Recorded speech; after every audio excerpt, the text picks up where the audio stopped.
السلام علیکم ویورز، اللہ آپ کو شاد آباد رکھے اور اس ملک کو ہر طرح کی نظر بد سے اور بد کرداروں سے محفوظ رکھے۔ مولانا فضل الرحمان نے کہا ہے کہ چیلنج کرتا ہوں، گزشتہ الیکشن میں ایک حلقے کا نتیجہ بھی الیکشن کمیشن نے تیار نہیں کیا بلکہ سارے نتائج باہر سے آتے ہیں۔ مولانا صاحب تجھی کیڑا انکشاف کر رہے ہیں؟ مطلب اتنا بڑا نام ہے ماشاءاللہ، جیسے وہ خود تر و تازہ ہیں، ان کا ایک سٹیچر ہے پالیٹکس میں، لیکن یہ کیا بات کی ہے انہوں نے؟ حیران رہ گیا ہوں میں۔ ایسا کٹ پتلی الیکشن پوری دنیا میں کہیں نہیں۔ زبان سدے عام ہے، 9 وہ ہو گیا کیا، وہ 47 اور فلانا ٹمکانا، اس میں نئی بات کیا ہے؟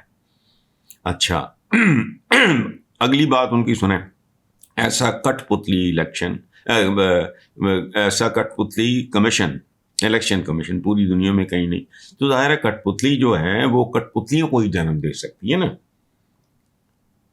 کٹ پتلی وہ عورت تو نہیں ہوتی کہ وہ ویسے جنم دے، تو اس کی کاپیاں ہوتی ہیں، وہ نیچے تک وہی کچھ گیا ہے، کٹ پتلی ہیں بس، ٹھیک ہے۔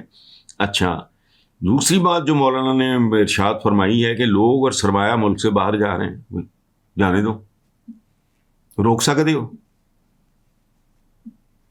میں حیران ہوتا ہوں، جب سے ہوش سنبھالا ہے قبر کنارے پہنچ گئے، وہی گھسی پیٹی باتیں، ہمارے لوگ اور سرمایہ ملک سے باہر۔ تو کرو کچھ، میرا تو شعبہ نہیں ہے سیاست، آپ کے ہاتھ میں ایک طرف سیاسی دوسری طرف مذہبی تلوار ہے، تو کچھ کریں، ہمیں کیوں بتا رہے ہیں؟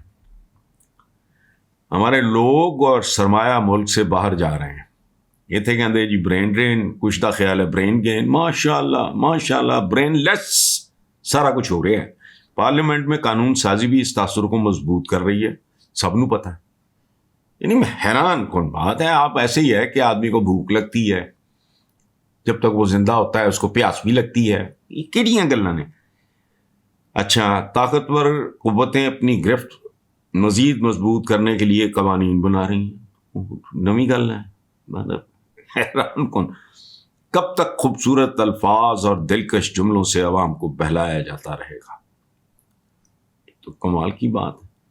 میں تو کہتا ہوں اس ملک کی نام نہاد مکروہ سیاست کا اور غلیظ جمہوریت کا، فراڈ جمہوریت کا ایک راگ ہے، گاگے گی۔ کبھی کسی بدبخت کے منہ سے میں نے یہ نہیں سنا یہ ہو چکا ہے، نہیں ہو جائے گا، معاشی حالت بہتر ہو جائے گی، فلانا کر لیں گے۔ یہ تو مولانا آپ کا جو رول بنتا ہے وہ ادا کریں، رول جو واقعی بنتا ہے۔ You are a force to be reckoned with. آپ یاد رکھیں آپ کا ایک خاص حلقہ ہے وہ متاثرین کا، یا جو بھی آپ کے چاہنے والے، یا جو بھی، تھوڑا سا اپنی حدود و قیود سے باہر نکل کے کامن مین تک پہنچنے کی کوشش کریں، آپ کو پذیرائی مل سکتی ہے۔ بہرحال آگے وزیر اعظم کے مشیر رانا ثناء اللہ، یار میرا ان کے ساتھ بہت پیار محبت کا تعلق ہے، وہ آ جاتے ہیں بیچ میں کیا کروں۔ انہوں نے کہا کہ جو 18ویں ترمیم،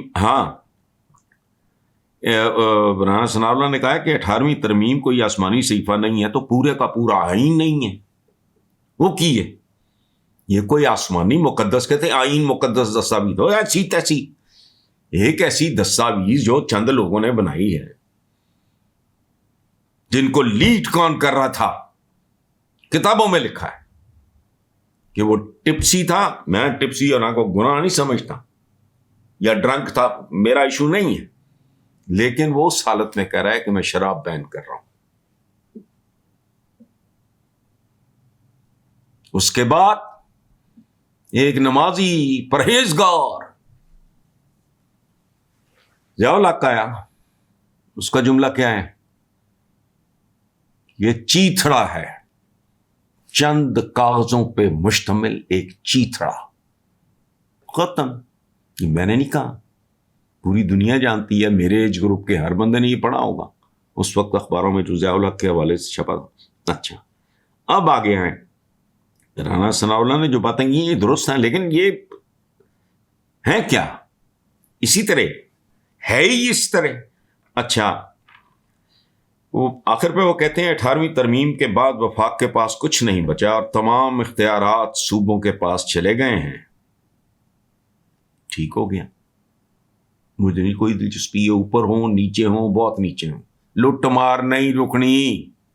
وہ تو جب تک ہر چوک چوراہے میں پھانسی گھاٹ نہیں لگتا جنوں مرضی دے دیو اختیارات. اچھا ایسے ہی جڑے بڑے لیول دے کک بیکس اور کمیشنز ہیں، کبھی کسی نے حساب کیا؟ میں نے تو پریکٹس نہیں کیا اکنامکس زندگی میں تو جنرل میرا عشق تھا لکھنے پڑھنے کا، تو میں ادھر آ گیا. پوچھیں جو پڑھے لکھے لوگ ہیں اس ملک میں، مجھے کوئی دلچسپی نہیں کسی کے پاس اختیارات ہیں کسی کے پاس نہیں ہیں، کسی کے پاس کم ہے کسی کے پاس زیادہ ہے. میرا تعلق یہ ہے کہ ہر جگہ لوٹ مار ہے. آپ کر کے دیکھ لو نیچے، میں حق میں ہوں بلدیاتی نظام کے، میں حق میں ہوں، لیکن وہ بھی کسرا کڈن گے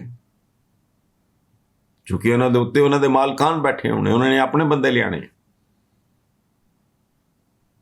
سارا ایک دھندا ایک غلیظ دھندا شروع ہوگا.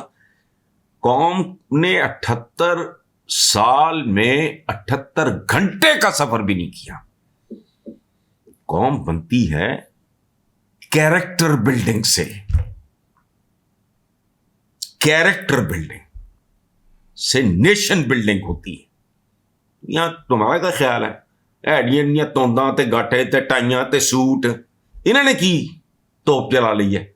جب یہ بلدیاتی نیچے تک جائے گا وہ چھچڑے ہڈیاں کھانیاں شروع کر دیں گے. اچھا اگلی بات بہت زبردست کی ہے رانا صاحب نے، کمال کی،